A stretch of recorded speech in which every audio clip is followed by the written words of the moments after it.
Ridwan Kamil itu lebih condong untuk maju dalam Pilgub Jawa Barat.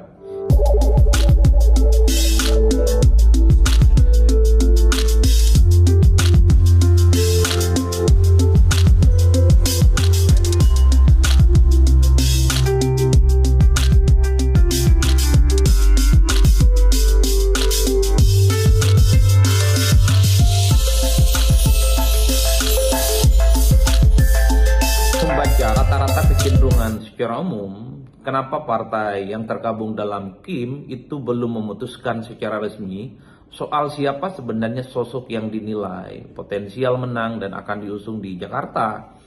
Karena memang kalau dibaca rata-rata, partai-partai yang tergabung dalam KIM ini kan belum mengerucut pada satu nama. Kalaupun toh Gerindra dan PAN misalnya ada kecenderungan untuk mengusung Ridwan Kamil maju dalam Pilgub Jakarta sebagai penantang serius Anies Baswedan, tapi kalau melihat dari sisi Golkar, melihat dari sisi Ridwan Kamil, sepertinya memang Golkar dan Ridwan Kamil itu lebih condong untuk maju dalam Pilgub Jawa Barat, yang tentu saja sudah dikalkulasi secara nasional, berbasiskan data-data survei bahwa Ridwan Kamil jauh lebih memungkinkan memenangkan pertarungan di Jawa Barat ketimbang di Jakarta misalnya. Di Jakarta tentu Ridwan Kamil bukan hanya butuh kerja keras, tapi melawan Anies Baswedan yang notabene-nya adalah mantan gubernur petahana bukan perkara gampang, apalagi per hari ini elektabilitas Anies itu kan paling menjulang dan paling luar biasa. Jadi dalam konteks inilah sepertinya partai-partai di KIM itu belum solid pada satu nama, khususnya Ridwan Kamil. Oleh karena itu, yang akan dicari ke depan, partai-partai KIM ini akan solid ketika memunculkan nama yang sangat diyakini sosok itu mungkin akan bisa mengalahkan Anies Baswedan. Tentu harus cari opsi lain di luar Ridwan Kamil, karena apapun judulnya, Ridwan Kamil juga tidak mungkin bisa dipaksa untuk maju dalam Pilgub Jakarta kalau kalkulasi politiknya tidak rasional dan tidak ada gambaran misalnya bisa memenangkan pertarungan politik dengan mudah. Oleh karena itu, ini yang saya kira memang dinamika di internal KIM tidak bisa dibantahkan.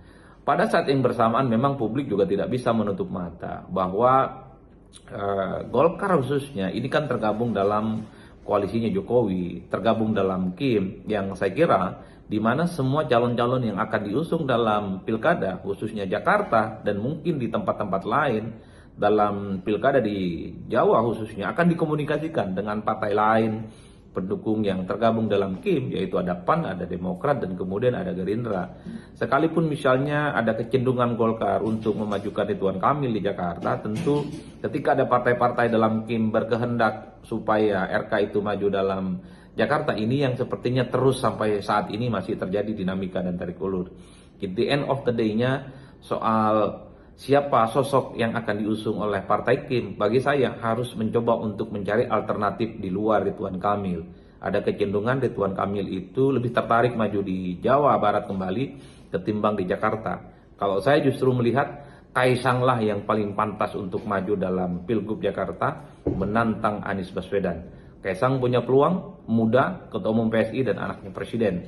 Tentu sebagai anak presiden menjadi bonus politik yang tidak bisa dibantah, yang punya resource bagi partai-partai pendukungnya untuk dimaksimalkan maju dalam Pilgub dan mengalahkan Anies Baswedan. Tinggal diuji apakah Kaisang itu akan mendapatkan dukungan dari partai KIM. Kalau bisa maju, apakah bisa mengalahkan Anies Baswedan? Kuncinya adalah kerja nyata, kuncinya adalah konsolidasi, memenangkan pemilih di Jakarta. Saya kira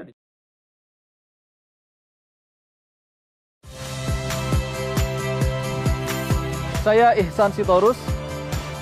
Saksikan program-program Kompas TV melalui siaran digital, pay TV, dan media streaming lainnya.